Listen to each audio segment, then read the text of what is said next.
and I feel like it might be controversial. But here's my hot take. And it's this: BYU has the big three, right? I guess they had the big three. Richie Saunders, and AJ DeBonsta. Boop is now the third. Boop is the third. Boop is now the third member of the big Anyway, three. my point is, I think.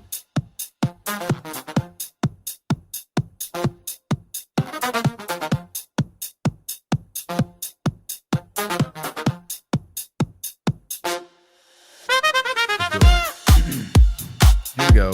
You got it, Brendan. You got Ready, it. let's go. You got the thing in the beginning. All right. Hello and welcome back to Hike the Y. I was forgetting our name. Bro, Hike forgot the Y, podcast. a BYU Sports Okay. Podcast. Just to put it lightly, it has not been a great week for BYU sports, and we'll get into that a little bit. One of the big ones, Richie Saunders, out for the season with an ACL injury. Really stinks. No. Tragic. But the one thing that is good about that, I will say, is it inspired me to come up with this little segment to start our podcast today. And that is this. If you could take one player that was on this BYU basketball team last season and insert them into the team this season, and obviously they can't have been on the team for both seasons, which player would it be? Because we've got some good ones. That's a good start. I mean, you're talking to two guys that weren't here, unfortunately. So Yeah, it's hard for me to, make a 100% educated opinion here. Yeah. But I think Trevin Nell for me would be the guy. I don't know. I remember him from before the mission, and he was just a baller. He just was a solid guy to lean on, which I think would be nice to have somebody like that to have in the rotation, whether a starter or on bench this year. I know he's graduated and all that, but I think it'd be really nice to have somebody like that coming in. For sure. Season. If you look at this BYU team, they need a guy who can play really good defense and who can spread the floor and shoot, and that's exactly what Trevin Nell brings to the table. So I love that. Yeah. I think for me, I wasn't able to watch BYU basketball, and I've gone back and watched a couple of game summaries, like some of the close games, Yeah. just watching it on YouTube. And one person that I love seeing is, we were talking about this before the podcast. We don't know how to say his name. Some people think they know how to say his name, but Yegor Demin from Russia. Now, I think he now goes by Dioman. Yeah, but when he was at BYU, he said that his name was Devin. So no idea. But Switching it up on us. But right now he's playing for the Nets, right? The Brooklyn Nets, and he's popping off. Like, he is playing phenomenal basketball in the NBA right now, and I could just imagine seeing him playing for BYU last season. And so I definitely would take Igor back and put him back. Like, I know we don't need another. He was a forward, right? Another forward. Well, sort of like a point guard forward type, but he would just handle the ball. Yeah, but I mean, he was drafted number 8 overall, one of 2 Big 12 freshmen to have 10 plus points and 10 plus assists in his first debut. That's what it said. His first debut. Hey, Is that that's As opposed to his second. I mean, that's what it says Debut. right here, guys. So, I'll give it. what about his third debut? Okay. hey, guys, don't hate the website, not the podcast. Okay. Yeah. Who you got, Brandon? Well, when I look at it, I love Yegor Dioman, or however we want to pronounce it. But I look at the need. Like, what do we really need? Richie Saunders was that glue guy for this BYU team. And even with Richie Saunders, we still had some needs. 3 guys I want to shout out just really quickly. Mawut Mag. He ended up being like a lifesaver for this BYU team, kind of came in halfway through the season into the starting lineup, and was really good beyond the arc and a great defensive player, sort of like a better version of Moo Davis, maybe. And then we got Cannon Catchings, who's a great freshman, kind of plays like AJ. But the guy that I think I would go with, because we've just really, really struggled in this area, is Fousseyni Traore. Yeah, I knew you were going to say that. Oh, I've said it time and time again on this podcast. BYU needs a big down low who can score, and Fousseyni Traore is one of the best at that. Where's he playing right now? I think He's in Europe. I know he's overseas somewhere. He's overseas now. Okay, gotcha. Yeah. So Fusane Schroeder would probably be my pick. Foos. Just we I got miss to we Foos, got to bro. get some points in the paint from someone who's not Rob Wright. No, But The yeah. shortest guy on the team. Yeah, now that I'm like looking he's back, in France. Yeah, Foos is in France, but now that I'm looking back at this team, like we had a stacked lineup last year. And there's some guys we didn't even mention that were pretty good. So yeah, one thing I think Foos definitely, he listed here as 6'6", but he played like he was 7 feet tall, and he just owned the paint. And I feel like we haven't had that this season, which has really been hard to adjust to that. yeah, he was one of those guys whose chest was as thick as it was wide, and he could just back down anyone. Just a block, right? Like he's 6'6", but he was dense, just 100% muscle. Dense is a Dense is a good great word. way to put it. Dense is a great word. Yeah. So obviously we can't have any of those guys back, but we're hoping someone can step up for BYU this season. And we'll talk about that later. I actually Yeah. have. I'm pretty excited about who we have Ooh. coming off the bench. Let's go. Should we transition into our second topic of the day? The news update. Yes, sir. All right. Who wants to kind of go over this? I think our football guy should. You looked Connor? at me. I don't know why you looked at me. Okay. Our All right. football guy. So I doubt it's foreign information to anybody listening to this podcast who has followed BYU, at least, or even sports in general remotely, that BYU's former BYU wide receiver, Parker Kingston, was, I forgot the good courtroom verb. He was charged. Yeah. He was charged with first-degree sexual assault, which is super unfortunate, honestly, to all involved. But, and so as of BYU announced in a statement that they had only learned of the situation the February 11th, the day that the news came out. And as of that same day, he is no longer a student at BYU or a member of the football team.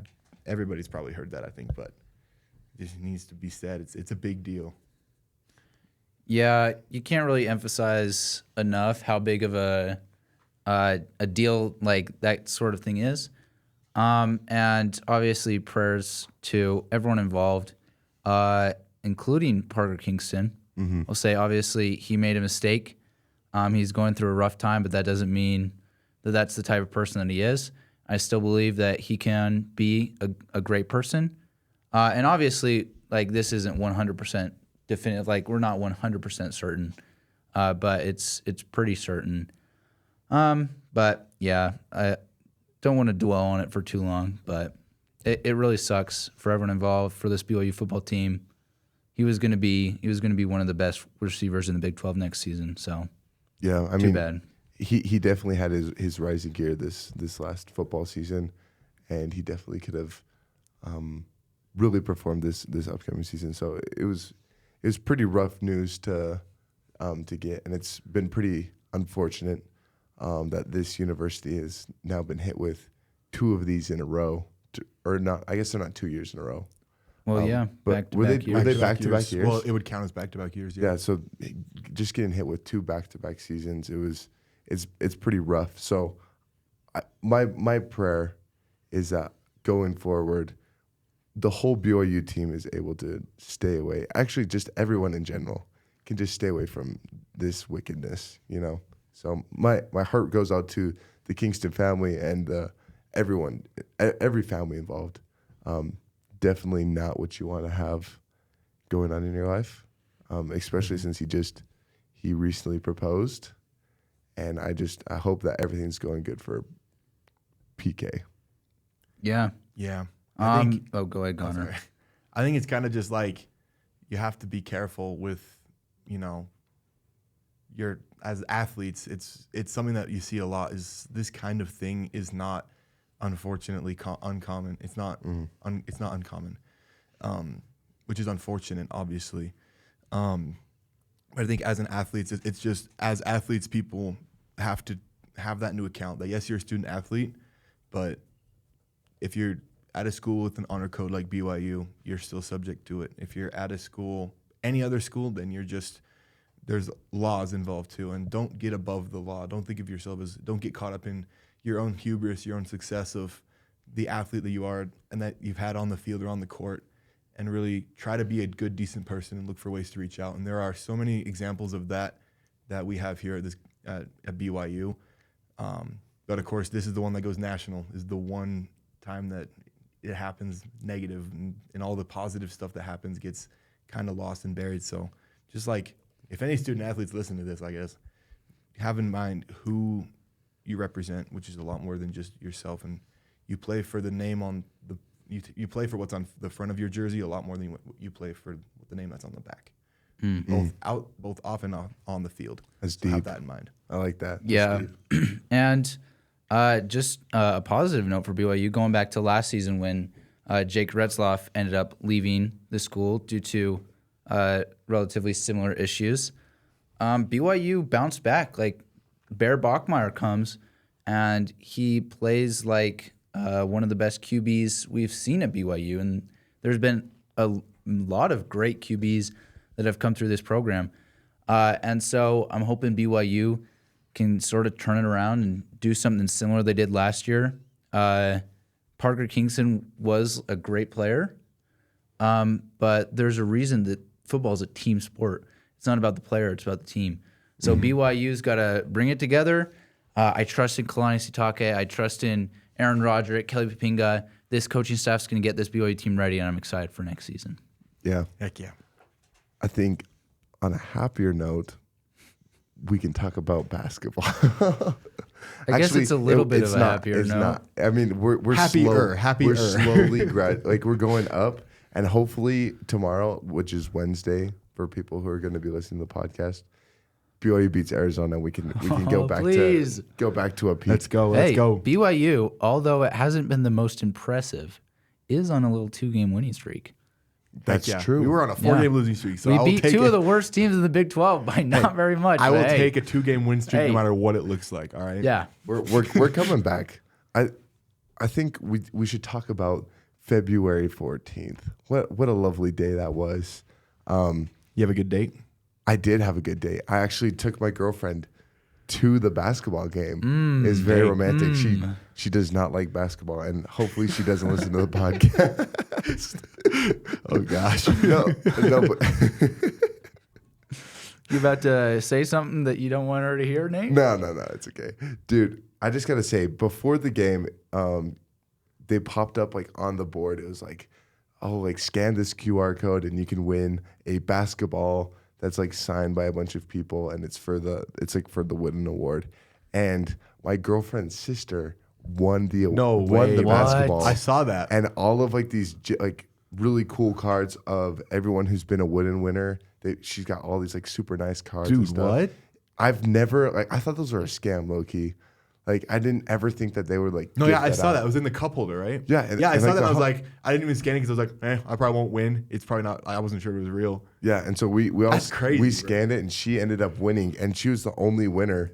And so if you go look up the Wooden Award on Instagram, she's posted on there with the basketball, and she currently has it on display in her apartment. And so that was super cool, just being able to look at the ball and hold it. She was teasing me a little bit, saying that she was going to go outside and play basketball. She said, "Oh, great, now we have a basketball to go play with." And Oh gosh. I had to explain that ball was worth a lot of money, probably. And I also had to explain who Coach Wooden was. So, Oh man. but hey, also on February 14th was Jimmer Fredette retiring. I was his gonna say jersey. I had to yeah. explain to the person sitting next to me. They came in here, was one of my friends, bless her heart, came in and was like, "Who's Fredette?" Oh, And I was like, "There's no way."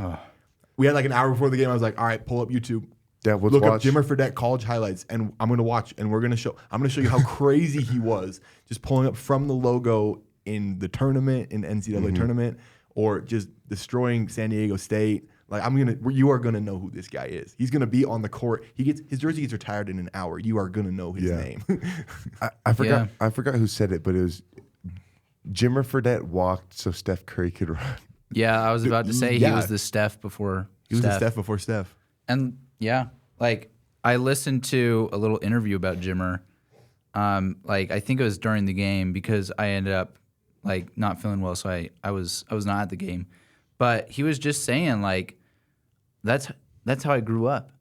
I grew up shooting deep threes. One of the cool things that he said was pretty much his coach when he was doing youth ball. I don't know how young he was, but his coach went up and asked, "Hey, do you guys count threes?" He asked the refs, and they're like, "Oh yeah, why? Like no one ever shoots threes, so it doesn't matter." They're like, "Oh, we got a kid who just nails them all the time," and so that's what Jimmer's identity was from the start. Mm-hmm. So it's really cool to see the full circle moment of his jersey getting retired at BYU. It was great. It was surreal for me because I remember I like told my dad about it after the game. I was like, I remember you took us. We went to back not when it was the Vivint Smart Home Arena, back when the Utah Jazz played at the Energy Solutions Arena. Oh wow!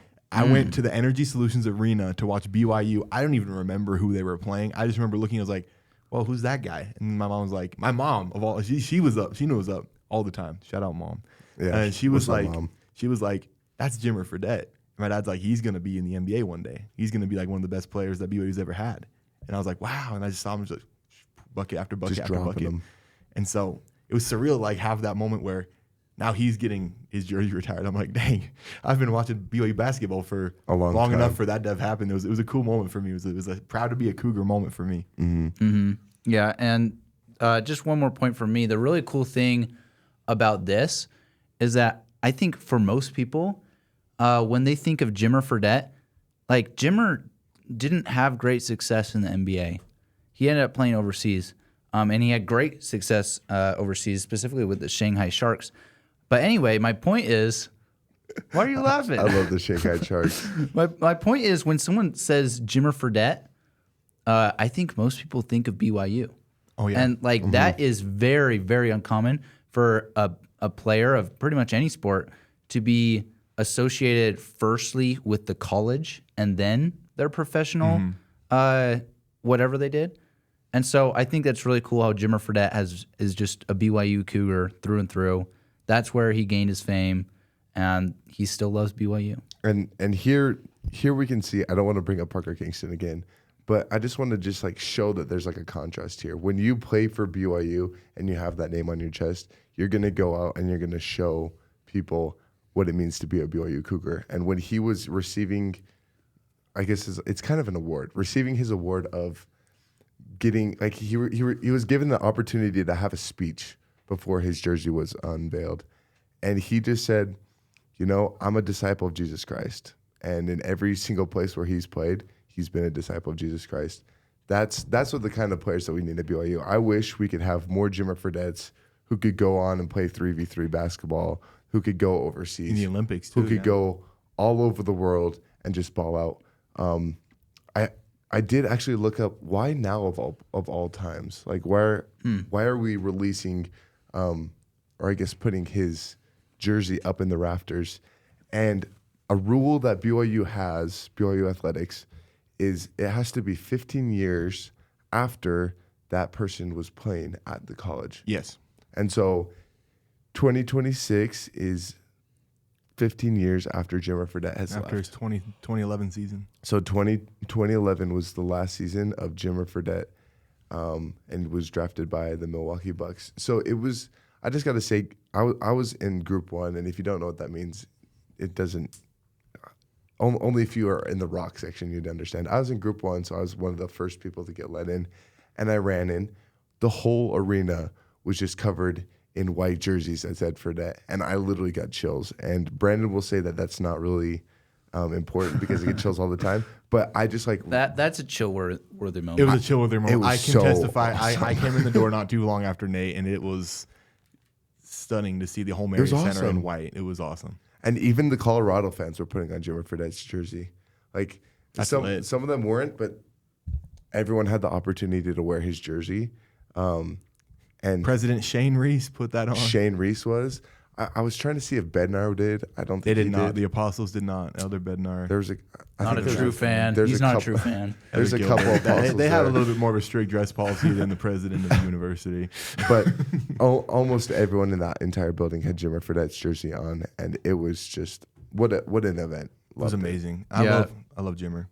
Yeah, I was watching the game from home, and the jealousy was just seeping out. I was like, oh, I missed my chance to get a sick Jimmer Fredette jersey. But yeah, it's okay. Thing, dude. I'll bounce back. You'll make it back. But no, I love Jimmer's story. Jimmer's story represents everything that's good about sports. You know, there's a lot of time that you can focus on bad things, but Jimmer Fredette was not. He was like growing up. He was not like recruited anywhere. He has a book. There's a book. It's called The Contract, Jimmer Fredette, and it's by Pat Ford with Jimmer's help. And it's such a good book about like how he grew up in Glen Falls, and then eventually in New York, and then decided to come to BYU, and how his brother's been a huge thing, like including like Jimmer Fredette, am not going to do everything in my power to play in the NBA. Like his brother wrote him a contract, handwrote him a contract, and then he signed it, and he worked his way up, and he eventually did make it to the NBA, and we eventually had a ton more influence in basketball beyond even what the NBA and people thought was going to happen there. But it's just everything good about sports is in Jimmer Fredette's story. So like. I love Jimmer Fredette. He's an all-time BYU Coug, and I'm happy that his name is finally in the rafters forever. Yeah, and if you want to learn more about Jimmer, there's actually a documentary about him called Jimmer the Lonely Master. It was made in 2019. It kind of discusses his NBA journey, how he kind of worked through the NBA, eventually like fell out. But then went to the Shanghai Sharks. Pretty much talks about him, his family, everyone around him. And I haven't watched it in a while, but I remember it, and it was really awesome. So go check that out on BYU TV.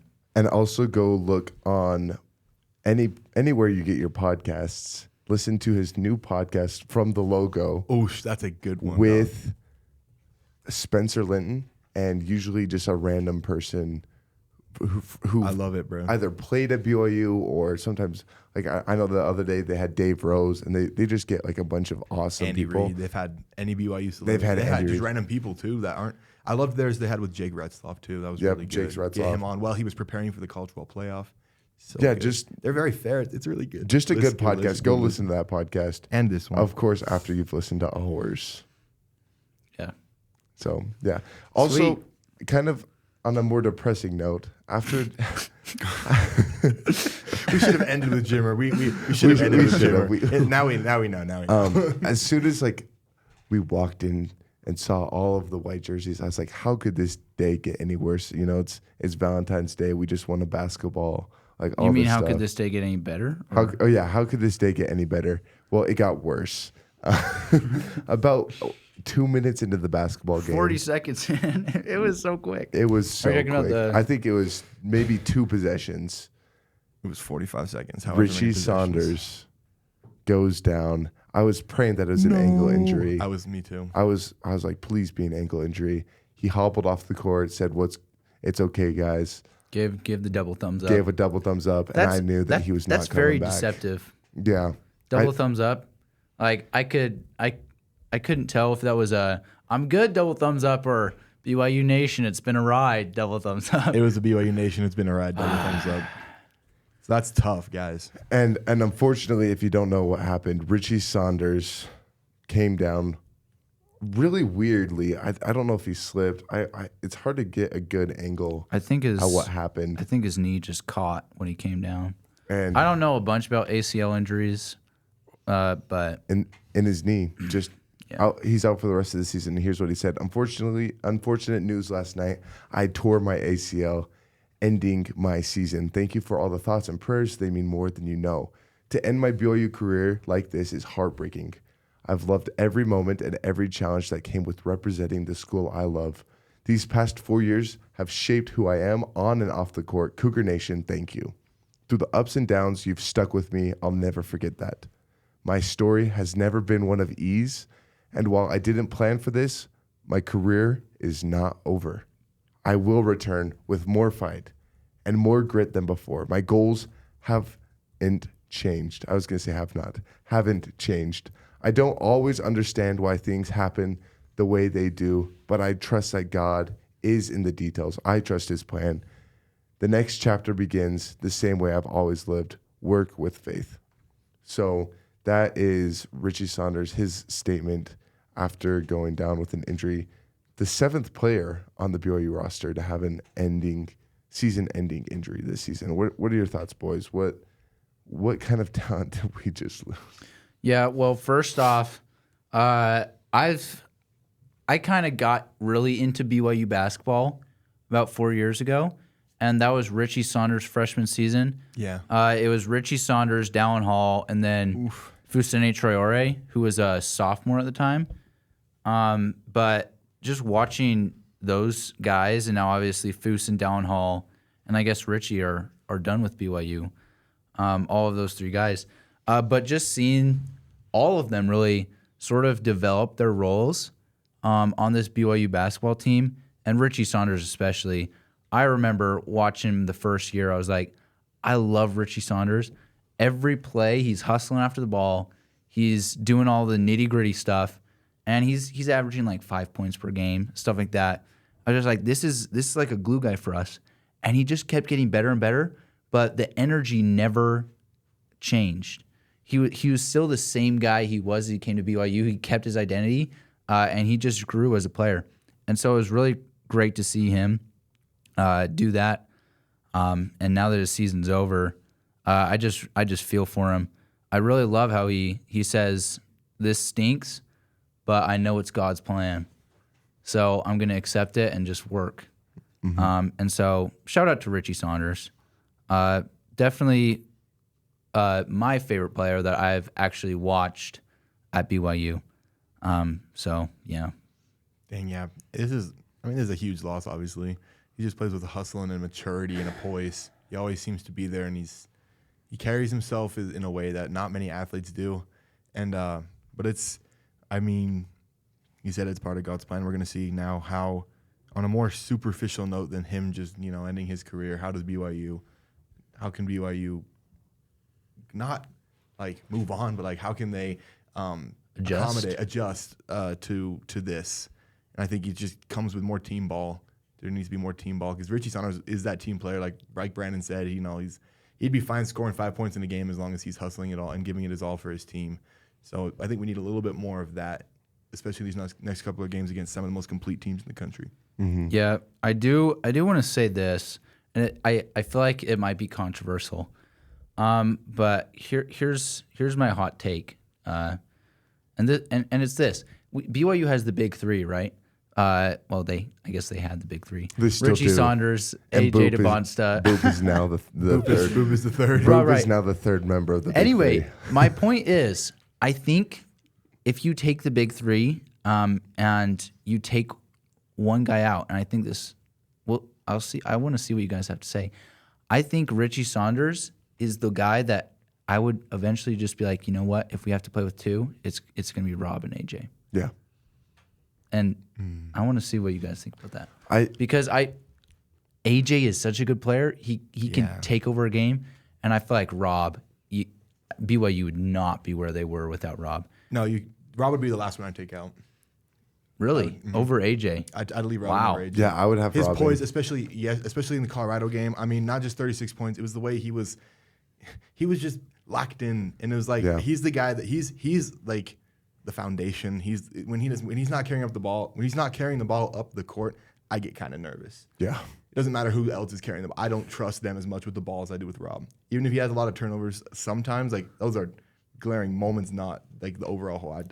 Rob would be the last one I'd take out. Yeah, Rob's turnovers, I feel like you never actually recognize it's even a turnover. Mm-hmm. Because he's doing so much stuff with the ball, it's like, oh, well, yeah, that's just a regular Eventually, play. he did a cross. He tried like a cool move, and they just happened to poke it out.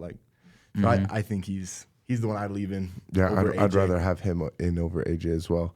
I do think Richie Saunders is a loss. There's no way to say that he's not a loss, but I would definitely want to have the two guys being AJ DeBonsa and Rob Wright III. Richie Saunders did step up in a lot of games, scoring 30+ points, scoring however many points. But I do want to say Kostic and Imrus are two players that I think can kind of fill those shoes. I think a lot of people kind of overlook these guys, and it's because they don't get a lot of playing time.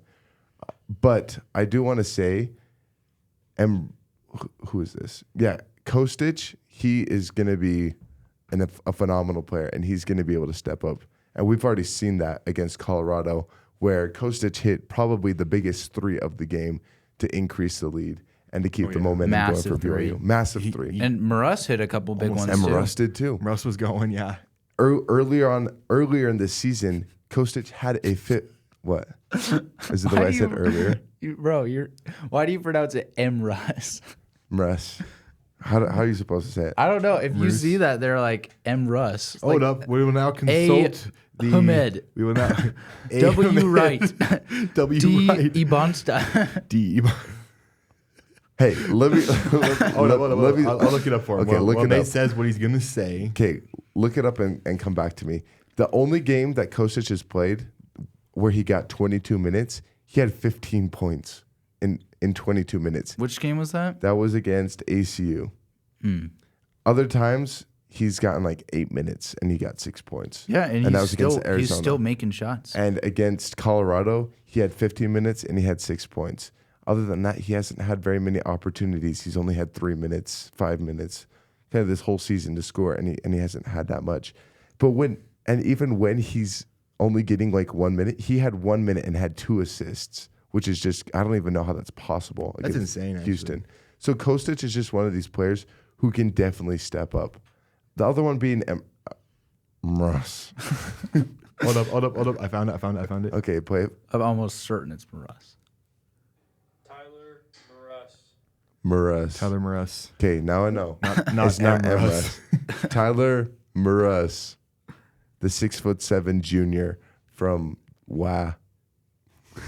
From Washington. I know he came from Idaho last year. But Or Idaho's He was from Idaho, yeah. Idaho State, maybe? No, He came from the University of Idaho. but Murus also had a 15-point game earlier this season against Pacific, and he had an 8-point game against Arizona State. Like, these are players that can score, and I think they get overlooked a lot just because Richie Saunders is out on the court scoring 36 points, and he's really hot. And so why would they get put in, you know? I think BYU is a little crippled, but not as much as people think. Yeah, I think it's really interesting because I think Tyler Maruss got more minutes against Colorado than Kostic did, but it was really interesting to see Kostic was the guy in overtime that Kevin Young decided to go to. And I think that's because Kostic is just a better defensive player. But the really nice thing is they can both knock it down from behind the arc. Now, like, I feel like the jitters from these guys, like playing with a big program, like if you're coming off the bench for 3 minutes, 5 minutes a game, your first three, like it's not going to be your best shot. You're going to have some jitters, like you haven't shot in a little bit. But if these guys start getting more playing time, along with Mihailo Boskovic, I think will start to get more playing time. Maybe see Diamande like come in because I feel like he has a little bit of that Richie Saunders spirit. And then I love Boop. I don't know if I love him as much as you guys love him, but I feel like it's just going to be a mixture of these guys. We'll see what can happen. But obviously, Rob Wright and AJ DeBonsa are still the go-to players. Just for sure. Watching Boop and Diamande shooting threes pre-game against Colorado. Bro, I was watching Ahmed, like Abdullah Ahmed hitting like 5 threes in a row. I was like, pull up, bro. Yeah, and you can shoot Ahmed, better from behind the arc than you could shoot in the paint. And in the warm-up lines, No, bro like- was like tossing he did like an up and under, like where he spun off the backboard and went in. I was like, bro, where is this in the game? Yeah. It's Here. so hard to on. watch our big guys. Connor should have been talking. Connor, please speak your mind. No, I was just, I was gonna say, I think, we just need to see like who can do more now they have more minutes, like who's gonna get more minutes. Because Kevin Young, I trust him. I think he's gonna make the right decision. He definitely made a business decision during the game. I will say it was Mruz. He subbed him in for Boskovic. And then Mruz had to travel, and he promptly subbed him out for Boskovic. So he gave him like 5 seconds. He came in with the ball, had to travel, turned it over, and then Kevin Young, while the ball was out of play, subbed him back out. And he was like, went to the bench. He's like, oh, man. So I think that could be like a good learning moment. It's like, hey, just play your game, be loose with it. I think he got a little tight with it. Yeah, have fun. And also Boskovic, when he had that terrible layup. Yeah, he got pulled. Boskovic got put in. And then immediately subbed out after that. It happened twice. Like Kevin Young is going to put the 5 people on the floor that he thinks are best for the certain scenarios, given the time in the game, the time in the in the half, in the shot clock, whatever. He's gonna put out the guys on the floor that are gonna help us to win, even if he has to sub them out right after subbing them in. Yeah, he's not ashamed to admit he made a mistake. Which is why I think that's a big reason why Keita didn't play a lot on Saturday either. Yeah. Keba Keita did not. He was not catching the rebounds. We were so frustrated. I was frustrated. I But feel bad. But do you know who That's was why I catching want the Foos, rebounds? man. That's why I want Foos. Boop was getting rebounds. AJ was getting rebounds. Let's be real. AJ too. AJ was on that. Boop is going to have a breakout game against Arizona. A breakout game? A breakout game. He's already kind of broken out, but he's going to break out some more. I'm getting a lot of Boop love. Just walking around campus, like I'm hearing the whispers, Boop, Boop, like Boop. Oh, I love Boop. And all this stuff. I love Boop too. But you got to be able to score on the offensive end. Yeah. I feel more confident with Boop shooting a 3 than with him like getting in the lane. Yeah, me too. Like- The same is true for me with basically all of our team Yes, right now. I know. It's so On frustrating. Saturday, I was like, why are we even shooting? Ugh. Why are we even trying layups anymore? We were like 80% in the 80% first from half three. from beyond the arc. I was like, why are we trying Yeah. to lay it in? Just kick it out to Kostic and let him cook, bro. Like, come on. Yeah. Here's an interesting stat that really stinks for this BYU team that I just realized. 2 of our top, and I'll hurry this up. 2 of our top 4 scorers on the season in averages are out for the season. Dawson Baker and Richie Saunders. Youch. They're both gone. That sucks. Yeah. So BYU is one of the best offensive teams in the nation, but they're going to have to keep finding more guys to score those points. And then I know we're about to wrap up, but I still have one more point. Okay, go And I ahead. think you guys have probably seen it too. Kennard Davis Jr. is a new man. Yes. I love what he's been doing. If you've been watching him, in the first probably 2 months of the season, he's just a 3-point shooter. And that's literally all he's done. And in the last couple games, I think drove. Kevin Young has just drilled this into his brain. He needs to get in the paint. And he drove in. Yeah, he's driving in. He scored first, right? He's getting first he's two. getting That was buckets. He's getting to the free throw line where he's a good free throw shooter. Excellent free throw And shooter. yeah, Not just catch and shoot, like dribble, move the ball. You trust in Yeah. yourself a little bit more. And I think, I agree with that actually. he hasn't always he doesn't look great driving in, and he loses the ball sometimes, but he's stretching the floor, and I'm just so pumped up about this. Like, why We is it said taking We this said it, long? dog. We said it. We're like, if Kennard comes back, this team's good. And if Kennard can come back even more and continue to do that, it kind of absorbs a little bit of the shock of losing Richie. So yeah, that's if he can keep doing that, stretch the floor, Yeah. kick it out to Alexi Kostic or Tyler Moroz or Hadim Boop and make a 3. Like, this BYU team still has hopes in March. Yeah. And this whole season, up until against, who was it? I think Kansas. It was either the Oklahoma Baylor State, or Kansas game. I where think. they said that he only had shot 6 free throws the whole season. And now in the last couple of games, he shot over 10. Yeah. And so I'm loving this upcoming energy. And BYU is about to hand the 3rd loss in a row to Arizona. Arizona just lost to number 9 Kansas and number 16 Texas Tech, who are now ranked in the top 10. Arizona's now number 4, and BYU's coming back for revenge. If you remember last year, BYU beat them at home. in the McHale Center, In the McHale on Center, 2 yeah. Richie Saunders free throws. And AJ. Rest in peace, Richie Saunders. But We're not AJ, talking about it like he's dead. He's still alive. He's still around. AJ DeBonza said that we're going to beat them in Arizona. And if AJ said it, I believe it. So go cheer on the Cougars this coming Wednesday. Oh, man. Actually, that's tomorrow. Tomorrow, bro. at 7 p.m. ESPN. in Arizona on it 7 p.m.? FS1. And Is it on FS1 It's or on ESPN? FS1. That was ESPN. We got moved? We got moved to FS1. They're gonna put Arizona on FS1? Are you serious? They're really disrespecting BYU. That's crazy. It's They're disrespectful. expecting a blowout. We played Colorado on FS1, bro. And so, guys, Hey, now wait a minute. go, That's what I was on ESPN. go cheer on the Cougars. Anything but Peacock. I can't watch Peacock. Can't. Yeah, I don't want to have Don't to. put it on Peacock.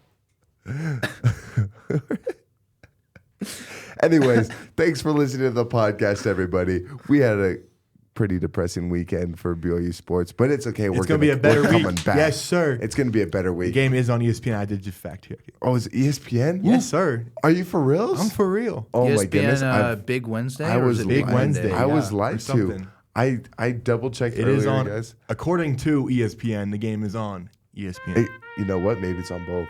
Hey, Hey, I can't believe I just blasphemed on the podcast, but Arizona and then Iowa State at home, which Big one. very good, Really big week. a very good Iowa State. So go cheer on our Cougars, guys. And Cougs. that's us with Hike the Y podcast. We'll see you next week. Go Cougs. Go Cougs!